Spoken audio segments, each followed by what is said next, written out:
Suzukijev blagi hibridni sustav razvijen je sa zadaćom da dodatno smanji potrošnju i poveća ekonomičnost. Temelji se na laganom i kompaktnom generatoru, a čitav sustav dodaje manje od 7 kg ukupnoj masi automobila i potvrđeno nudi nižu potrošnju goriva uz smanjenu emisiju CO2.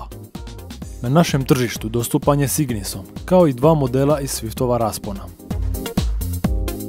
Upravo za ovaj samopunjivi 12-voltni hibridni sustav, Suzuki je nagrađen nagradom Green Fleet za 2019. kao najbolji proizvođač gradskih automobila. Ocjenjivački sud je ocjenjivao posvećenost smanjenju emisija i poboljšanju okoliša za sve. Unatoč jakoj konkurenciji, Suzuki je ocijenjen kao ukupni pobjednik.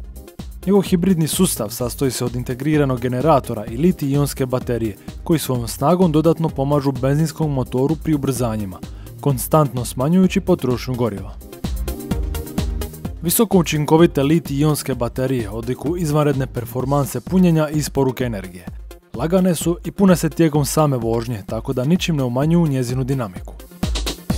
Ugrađen je i automatski start-stop sustav koji zaustavlja rad motora istovremeno sa zaustavljanjem automobila, primjerice na semaforu.